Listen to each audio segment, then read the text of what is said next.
It sounded like Sunbow at the end Oh there. my So God. they got to choose theirs. I picked the three best I thought out of there. So I'm going to ask you guys, Rob, who's your favorite of those? I like the first one the most. Okay, what about you, Jude?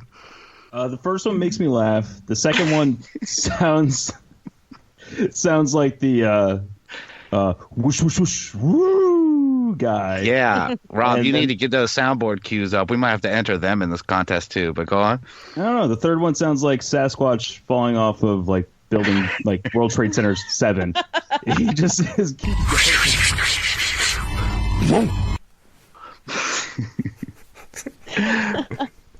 All right. So who do you pick though? I think I gotta go number one. I love him. I hope right. that's what he sounds like. What about you, Drea? I gotta say number 3. She just sounds so plaintive, so suffering. It makes me wonder if she's not part Sasquatch because it was so like creepy. I got So goosebumps. sad. She seemed very so- convincing. So I can either throw a monkey wrench and we can tie this, or I can do what I'm going to do. I'm voting number 1. Congratulations, number 1. You're the winner. Play Yeah, it. yeah, congrats.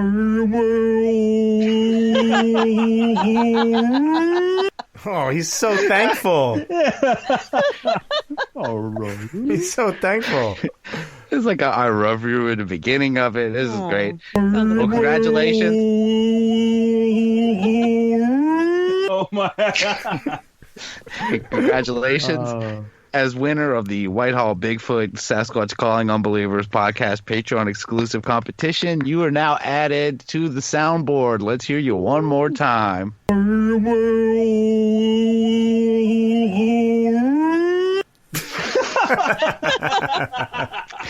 Now we are coming off the heels of our Art Bell episode, and hey, we all love Art Bell, right? Oh yeah. He's the Love me best. some Art. So we of course love George Norrie too. Now he's a personal friend of mine. Okay, George is a friend. You know, we've talked. We're pretty tight by now. I've talked to the man 3 times at this point. Kind of Yeah, insane. and you've invited him to your barbecues. Has Yeah, he showed I up yet? know. No, he promised. But well, I'll get into it when we get to something else. Okay. But I want to play. This is just something that I don't want to play because this is such a friend. But it's hard to deny this thing. So I want to play a clip, and I might ask you to pause it in the middle. It's not clipped properly, but I want to just play you guys a classic little bit. You know, we played so much Art Bell last week. You guys want to hear some George Norrie? Sure. Fuck yeah. Sure.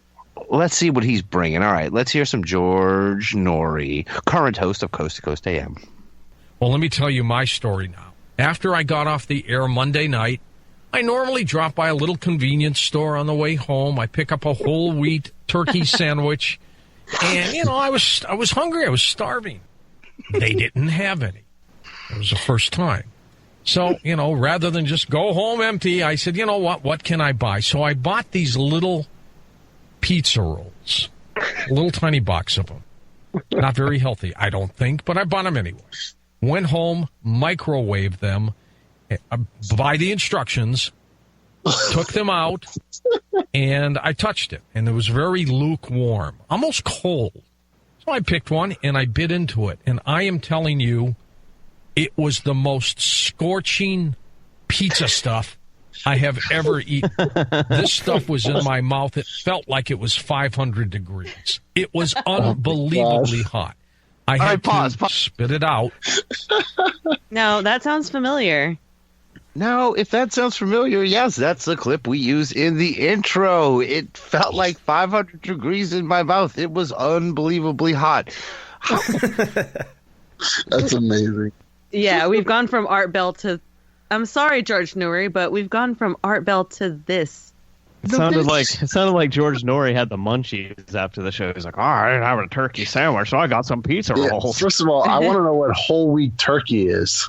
Yeah, good question. I mean, as far as I know, unless it's very super vegan turkey, it shouldn't have that much wheat in it. It should be half wheat at least.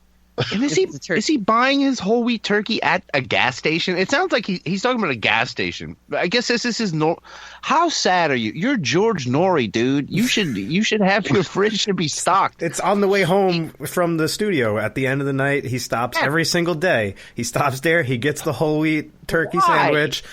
Russ, in your imaginary life as like a premium broadcaster, what do you think you're going to be stopping and getting for food on the way home? No. Russ thinks as soon as you become a broadcaster, you have your own personal chef. Oh, yeah. Then again, Russ is a chef. Russ is his own personal chef. Not even that. Not even that. I would think that I would have time to shop. I would just go to the store and have I'd have my whole wheat turkeys waiting for me at home. Oh, man, in a perfect world. I think I'd probably raise my own whole wheat turkeys. There you go. Brendan's got the right idea. I'm lazy. I will order my whole wheat turkeys from Amazon and expect them delivered like the next day. He's got the time. He's on the air from 10 at night till 2 in the morning or some shit. Okay, so you get off at whatever, and he records. I think he records on the West Coast, so he's probably done by midnight. Hey, go home, get some rest, get up. Go shopping. You got the whole day. I don't think he's out there fucking partying and everything. He does not look like a party. He might. Maybe you need to recalibrate your party settings. No, he looks like the guy that would drink like a tall scotch. He's like a gentleman. He's a gentleman. He's drinker. the guy. And what, gentlemen can't party? He's the guy who's already at the bar when you get there, and he's in the deep down at the end of the bar by himself, just drinking alone. Type. You know, he's that guy. I think, kind of with a Bud Dry of like. Well, oh, okay, that's not my type. Yeah. Anymore. All right, and just think about how much of an alien he actually sounds like right now. He's like a little box. It continues. Let's hear the rest. Just picture George as an alien, and let's keep going with it. He's already burned his mouth. It's 500 degrees. It's unbelievably hot. Let's go. He had to spit it out. Just recapping where we. Yeah, he spit it out. Okay. It's in my mouth for about 5 seconds. It was so hot. It scorched the roof of my mouth. The skin fell off. Literally. Ew. It fell off. And then that little flapper thing in your throat, that started swelling up to a point where it was getting very close to blocking my air passage. I couldn't breathe. This was about 3 o'clock in the morning, Pacific time. I couldn't sleep because every time I laid down, I thought I was going to stop breathing. That's how bad it was. And it got worse and worse and worse. I stayed up all night, Monday night into Tuesday morning. Keep in mind, I've been doing Coast to Coast for 10 years. I missed one day. One day. So I said, I've got to get into work, but my gosh, my throat is so sore. I can't even open my mouth. I can't talk.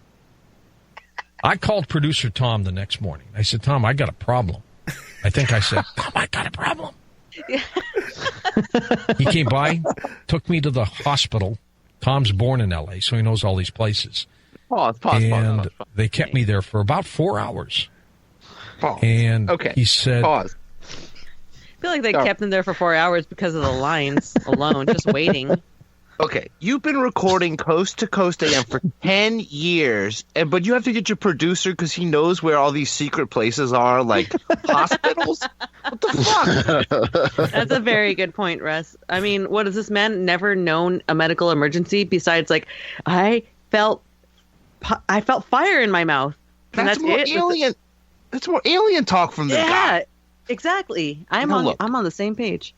I'm sure you guys probably are stoners or no stoners. If you heat up pizza rolls, or burritos for that matter. If you're heating anything up in the microwave, you gotta peel that thing a little bit and vent that steam, man. Especially pizza rolls. You gotta let it cool. You gotta let it cool. Shove your finger into the middle of it, and if it burns your finger, then you're good. And then you wait. This is really a story about patience, is what the moral of the story really is, I feel like. Or just, common sense. Although, I will say to his credit, he felt the outside of it, and it was, what did he say? It was lukewarm or room temperature? But, you don't trust that shit. The outsides are always cold. Jab your finger in the center. If it burns, don't eat it. It's just fascinating that he decided to use valuable airtime explain the story just to millions of people. Was this not like an intimate conversation with somebody on a phone line? This is the actual show he was talking about this on? This is on the show. Radio. What a weirdo. Now, he had to say, I've been on the air for 10 years. I've never missed a day. Guys, I know you missed me. I got a great story of why I was not on the radio for one night in this entire span. You'll never believe it. And I want to say, this audio is, of course, pulled from Coast to Coast AM. But please, if you have not seen it, go look up George Nori Pizza Roll. There's an animation with this. This is an animated feature that someone made, and it's so funny. It's so good. When he says he goes to bed, it's like a little animation. It's almost like what are those called? Jib jabs or something? It looks like a jib jab where it's his actual head on an animation, and he's laying in bed with a little sleep cap, and there's like a picture of Richard Hoagland on the wall. It's like there's multiple. There's one in his kitchen. There's one in his bedroom. There's all these pictures of Hoagland. It's so well done. Whoever put that together did such a great job. It's kind of South Parky, yeah. Yes. He looks like Saddam Hussein on South Park, and he even has the mustache to kind of match it, where it's the actual head. But let's hear the rest. Let's see how this ends. I called producer Tom the next morning. I said, Tom, I got a problem. I think I said, Tom, I got a problem. He came by, took me to the hospital. Tom's born in L.A., so he knows all these places. And they kept me there for about 4 hours.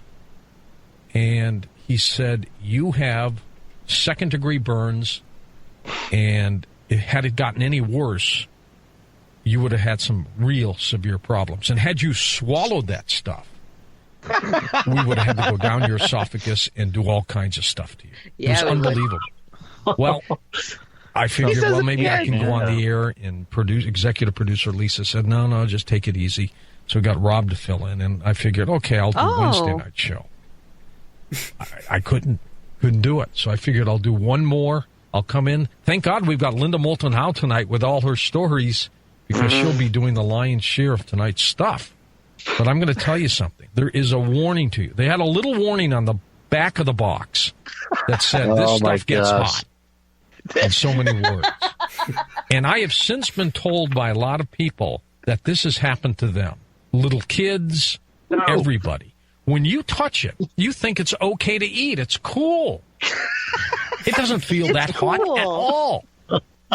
But you pop that thing in your mouth and you bite into it, look out. And I've got to tell you, I have been walking around the network today with a flashlight, showing anyone who is interested the inside of my mouth, and they just can't believe it. I can't believe I'm still talking, but that's where it is right now. That's what happened to me. That's where I've been for 2 days. Not dramatic. I wish I had been abducted by ETs, or that I was on a Bigfoot hunt, or something like that, or that I broke up a barroom fight and I was a hero.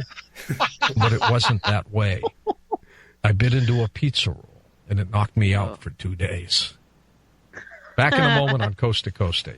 Oh my God! I would rather have gotten probed by aliens anally than have this burnt mouth. So would we. We would also prefer that. Art, or sorry, not Art, George. Like, really, this is what Coast to Coast has become. It's been like this for a while. It's funny. I love it. A lot of that Art Bell research, I had to go search it. There are many Coast to Coast AM subreddits. They're all divided, but there's one thing in common. They all hate George Nori. But they listen every night. They still listen. They're like, this shit sucks. And I listen again. It's like every day there's a post about how much Coast to Coast sucks. Yeah, man. People will listen to anything because it feeds their egos. And here's the thing. I don't hate George Nori. Like, I like him. I just wish it was something... Yeah, he's your personal friend, and he's going to be at your next barbecue without the pizza rolls. But my whole thing is like, I don't call it Coast to Coast. Maybe have a different show. I don't know. Oh no, we're having pizza rolls. God damn it! I'm going to have a big sign. No, have your pizza rolls. Just make sure that they're cool. He wouldn't have burned the shit out of his mouth if he just came to Russ's barbecue. I mean, shit. Yeah, Russ puts freaking little thermometers in every piece of food he serves. His family is safe. They are safe. He's obsessed with safety.